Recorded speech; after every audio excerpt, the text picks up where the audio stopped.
1 week ago today, we got together with Harry for our first podcast episode of Season 2. He is back playing World of Warcraft again, doing Mythic Plus. And in that episode, we talked a lot about him summoning the difficulty of a Mythic Plus 12 and higher. Since then, he has begun to do just that. He is not necessarily pugging quite yet, playing with a small group of friends. But today, we're going to be reviewing his first 13 Flooded Gate. He believes a lot goes wrong in this. And yeah, this is going to be one of those educational type reviews. So if especially anybody actually knows anything about Holy Priest, now's your time to shine. This is a very, very unpopular spec from our perspective. We actually saw our third Holy Priest of the season on the live stream on Friday, and that's all we've seen, 3 total. So I know almost nothing about the spec, but hopefully we can learn together, and hopefully we can spot some things that he thinks need some improvement. Let's take a look at it. Right out of the gate, they have a group of 4 friends. You may spot Siler playing Windwalker. 2 of their other friends also in the group. We have a DPS warrior and the tank. So all 4 of those people are in comms, and then I guess they have 1 pug that is the hunter for this key. Harry actually shows the stuff there. He's 661 at the time of this recording. I don't know much about like stats or anything like that, but maybe there's something notable there. Oh look, I just came online too. How funny is that? This would be interesting to see the route too, because I know there's a lot of discussion about maybe different starting points. But yeah, one of the problems Harry has here, I guess, is mana and kind of the idea that he needs to drink here and there, and especially in front of some dangerous bosses, not being given the opportunity to do such. So we're going to take a look at what that looks like here today. Looks like there was some confusion. I don't know, there was a little bit of an awkward start here, but okay, interesting. We can actually just like walk right by that. See, I never even thought about that as an option. A lot of people have been going up that hill to the left, I guess. I looked into it, and it seems like it'd be very likely that something gets accidentally aggroed there. That does not seem worth it to me. And maybe now that the season is a couple weeks in, people disagree with that statement. But yeah, at least at the time of planning the route in the beginning, it seemed like that was not necessarily going to be the best option. But that's cool. I did not know you could actually like come right here. That's pretty interesting. I might look into that. We have our first death of the run. I think it's just from standing in the saw blades, maybe 2 blades together. Definitely not a healing issue there. Harry's already at like 70% mana. This is gonna be a huge talking point for this video. So yeah, if anybody knows anything about Holy Priest, please do chime in on that front. Especially, we had like a long conversation about this from the healer's perspective on stream the other day. Also interesting. Yeah, Harry's kind of like stuck here. Anyway, he gets down there eventually. But yeah, we had a long discussion about this on stream because it seems like for the most part, healers are extremely mana neutral right now, or at least what like the meta represents. So you see a lot of Dispriests, which I guess are the most mana neutral. Then you see a lot of Mistweavers, which are I guess second most mana neutral. And then maybe like Resto Druid is also pretty mana neutral. And that's kind of really all you see. So I don't know much about Holy Pally. I don't know much about Holy Priest. Resto Shaman we do know is probably the worst mana neutrality right now. But yeah, there's pretty much never time that needed to be taken out of combat. Like I see almost no healers actually reliably needing time to drink and like needing extra time, especially. We had that conversation pop up on the stream when we had a Resto Druid who was like for like 70% of the dungeon, but the guy just wasn't drinking. Like he just never took the time. We gave him the time, he didn't take it. He had the time, he didn't take it. So I think there's a lot of healers out there that are just used to playing with low mana in Mythic Plus, and I think that might be part of the problem. Like we saw Harry drink there, but you got almost no mana back from that drink. One thing that did get brought up during that conversation on the stream is that I guess there's new water from the new zone, and that water's better than the old water. So perhaps that's something to keep in mind. I don't know what the icons look like. We also talked a lot about mana potions, and over the years, this was like a huge deal. I brought that up on stream, and I guess one guy especially didn't agree with me on that, but I don't know. I mean, it's still, if you're not using a potion, like we were already multiple minutes into this dungeon, is there any reason to not use the mana potion? I don't know. People were saying that the mana potions give very little. Yeah, I mean, that might be true. I don't actually know. It's not going to refill your full bar, but if you take a mana potion on CD effectively, is that going to have impact on the run? You guys tell me as healers. But you see again, Harry trying to get some mana. He went from like 20% to maybe about like 60%, and now, you know, he's kind of the last person here at every pack. I think this is not abnormal from the healer's perspective. I think it's something that you should expect to play around, and, you know, as a healer, you should definitely be positioning yourself in a way that you can get these kind of sneaky little drinks in here and there. This was very, very big when I played healer, but nowadays, since they nerfed the actual mana rate from water, it almost doesn't feel like it's worth it to try to get like 2 ticks of water in every pack. That was kind of how I always used to do it. Like literally get out of combat, drink. Even if you only get 1 tick in, I felt like it was worth it. But now I don't know exactly how many ticks you would need to be worth it. I assume, you know, the money itself is not in question. Like in the old days, you didn't have infinite amounts ounce of water. You know, if you drank 100 per dungeon, you're spending tons and tons of money. But I don't really think it's like that anymore. I think you can just get infinite for very, very, very low cost, and you just spend them as often as possible. In the past, there also used to be things that would help you with mana consumption and reduction of that. I don't think there's anything like that anymore. Is there no items or enchants or anything like that? I'm not really sure. In terms of UI, Harry is actually reduced. We talked about it in the video, but he's actually gone backwards from season 1. He had Cell at the time. He's gone backwards, and he's now only using the default frames, which are, yeah, I mean, that they don't seem to be causing him any stress. I don't really know, but I think this is going to be the first big issue here. So we fight this boss pretty much the same route. I mean, it's almost no difference from what we're doing, just a little bit different pull cadence. But big thing is we do not have Lust Up for this fight. There are some routes where you can have Lust Up for this fight. This is a very, very good Lust target is the problem. And I think if you did Lust this fight, the healer's job becomes significantly easier. But I think almost nobody's probably going to line the dungeon up that way. I heard some conversations about potentially going to the other boss first, which I kind of like, then having Lust Up here. But yeah, I don't know that that's actually going to work out. That mechanic there, Harry does get hit by. I think, you know, it's kind of maybe difficult to deal with as a healer, but you just want to kind of stand as far away as possible, and then just as soon as it shoots out, you could sidestep. So didn't really cause any actual issues, but maybe it will in a bit. As we see, healing is dramatically ramping up, and I think this is, yeah, already what we're talking about. You see Harry's already pretty low on mana here. He enters with some low mana. Basically, just mana economy in general has been very, very poor in this dungeon, and as such, he is at a huge deficit before the boss even ramps up. You know, that was the hard part to heal through, and he's already at probably 30% mana. Damage looks excellent, by the way. Sylar is doing insanely well on Windwalker. Really good to see that. Harry actually talked about that too to me privately, saying that he wishes that these guys would take Mythic Plus, I guess, a little bit more serious, because he thinks that their actual characters are exceptional, and if they all, you know, worked on it, they could be doing really high keys right now. I guess the perception of the situation to him was that they were not looking to push hard. They did not want to go as hard as they possibly could, and that they were kind of looking to just take it slow and kind of upgrade all the smaller keys that they still have. I guess as a unit, there's some 10s, people still have 10s, so instead of doing, you know, 12s and 13s,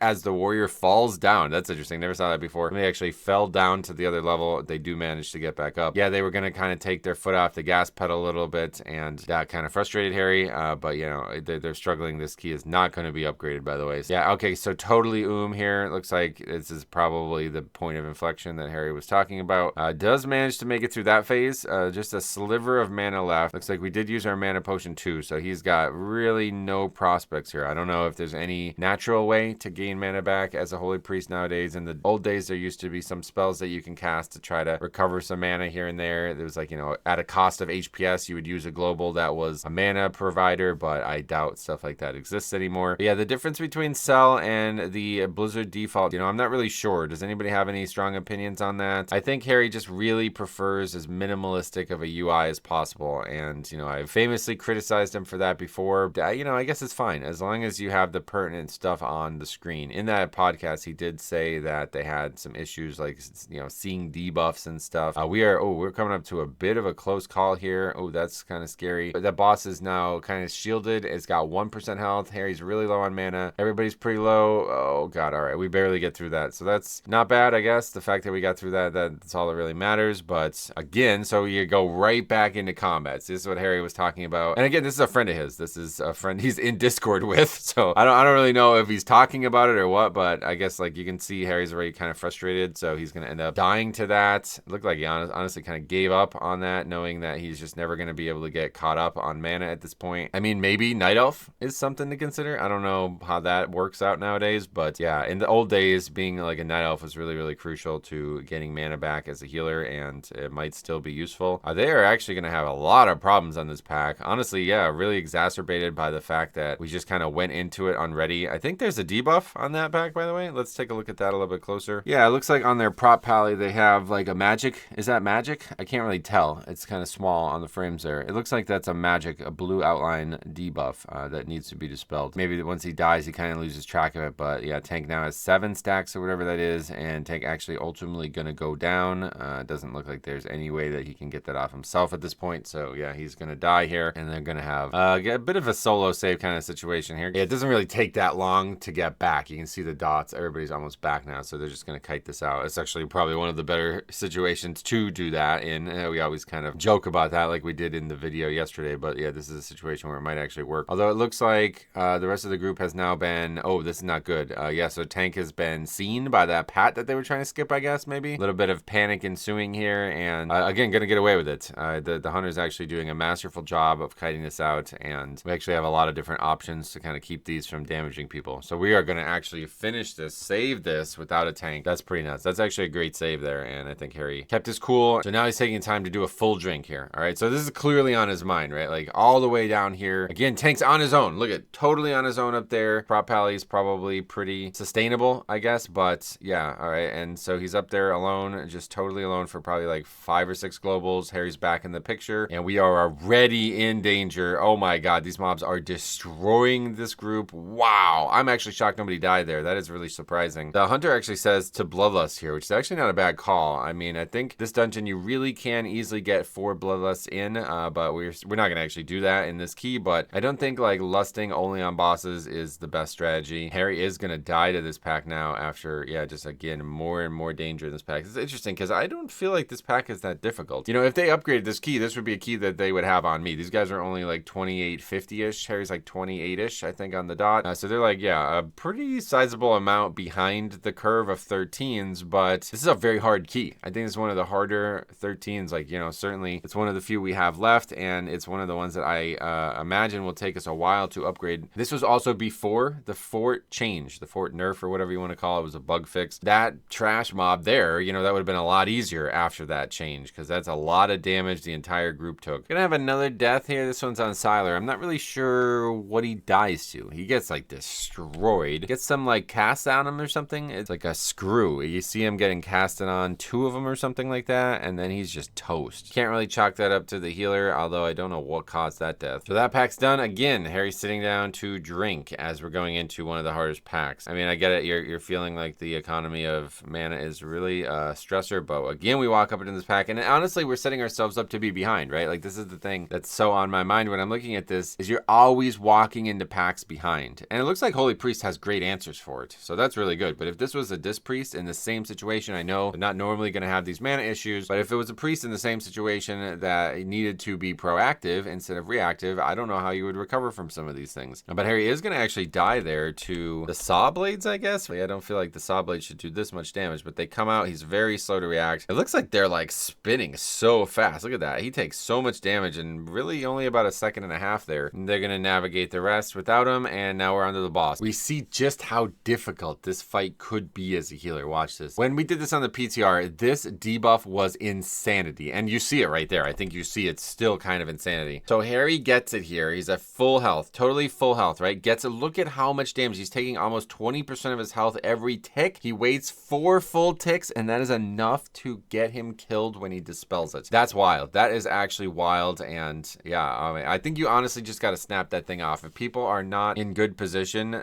you just let that thing get off ASAP. Healing through multiple ticks of that, it just doesn't seem like it's a good, like, it's just not a good idea, because there's so many other ways to deal with the mechanics. You don't need everyone to be perfect, but you know, we do have the bombs handled pretty well in this group. So as long as the tank is doing what we talked about in the last floodgate we reviewed, usually it's going to work out. In this one, not really. We're going to actually have a big issue here. Bit of a mistake here from Harry too. I think the guy kind of baits him, honestly. I'm not really sure if he thought he can get 2 of these. Look how this plays out. So the hunter gets it. He's making like a straight line to this one. So Harry's kind of mentally anticipating, all right, I'm going to dispel in 2 seconds when he gets there. But then the guy changes course. He like disengages over here, I think trying to get in between both of these, knowing that they're probably going to wipe. And Harry actually dispels them using that previous mental timing. Now we have all 3 bombs going off, and we're going to wipe here. It was an interesting problem to have. You know what I mean? I don't think that this is any one individual's fault, but yeah, obviously having 3 full bombs up means we didn't do a good job dispelling, we didn't do a good job tanking, and we didn't do a good job actually positioning it. Now they're talking about the charge not hitting. That's an interesting concept. I'm not really sure why that happens. We can see that play out here. I've never really encountered this, but I think there's just a maximum range. Like, I mean, that's just as far as he goes. I don't think it was a bug of any sort. We have him pressed up against like the gate over there. That's just kind of like how he charged, and he's just stopped short. So is that normal? I don't know. You guys tell me. But yeah, ultimately a complicating factor into their wipe there. Now they're actually going to give up after that. So that was not even like a pug. That's not even a pug thing. They just all, I guess, agree to stop, maybe in Discord or something like that. They were only interested in upgrading it. So they are actually going to stop the key after that that death. So Harry left that one frustrated, left that one feeling like they left something on the table there. I really feel like they killed the first boss, so they kind of get away with it. I think this is kind of the life of a healer, man. I don't know what else to say. Like, you're gonna be out of mana, you're gonna have close calls, there's gonna be times when you just scrape by, and that's totally acceptable. That's why I always played Holy Pally, because it felt like you had the best kit for just scraping by. You know, you got Bubble, Land, Hands, Bop. These things can help you just scrape by. So Holy Priest certainly in a different boat than Holy Paladin in that way. Yeah, I think this is kind of just life and where we're at right now in season 2 from the healer's perspective, but I do think, you know, maybe they're a little outclassed by the dungeon. Maybe the difficulty of it surprised them. The whole mana thing was definitely a concern, so if anybody knows anything about ways to be more economical in the mana world, or if you think this is just kind of what life looks like and maybe there's suggestions or ways to kind of play around it, you guys comment that below as well. But yeah, that second boss, I think everything went perfect. Like, there was really nothing even to comment on. Everything was perfect until it wasn't, and just a small mental error. You know, I think the death to the bomb causes Harry to kind of maybe overreact a little bit as well. But that's just pure inexperience, right? The more you're experienced with that type of mechanic, the more you'll know exactly how many ticks these people can survive. And, you know, we got a little baited by that hunter. I think it's an unfortunate thing. I could see a lot of people making that mistake where, you know, you accidentally dispel early because you think the guy's going somewhere and then he goes somewhere else, and that's a reaction to how much damage he expected him to take. It's unfortunate. They probably could have salvaged that if only the one bomb got off. I don't know that that guy could have actually hit both of those bombs with that dispel, though. Yeah, I think really the big thing is just making sure the tank is tanking on top of bombs. Taking the guy right on top of at least one bomb, if not two. A lot of times there's two pretty close. Sometimes you got to move this boss like 50 yards or whatever, the full length of the platform to make that happen, but it will pay dividends, because then no matter what the DPS do with the charge line, he will run over two bombs. So it's like 2 free bombs got every charge, and then, you know, after that you're pretty much done. You just need maybe one dispel and then the rest of the lines to hit at least one bomb and you're done. So yeah, let me know what you guys think about this. Harry's back in full swing. Make sure you guys check him out. He's been streaming a lot. Hopefully he's going to be doing a lot more pugging too. I talked to him about this, and like I said, he was a little frustrated with his friends, and especially the tank not offering him that time to drink in between pulls. I think there was some nerves, some match nerves for really everybody. The tank wanted to be keeping the pace, and I totally see that. But, you know, it's definitely confusing when you're in Discord together. I don't know what they're talking about it, and he was just ignoring him. I don't know. Let me know what you guys think about this. Stay tuned. Probably more reviews from Harry coming. Maybe some funny ones too. You never know. Thanks for watching. We will see you guys in the next video.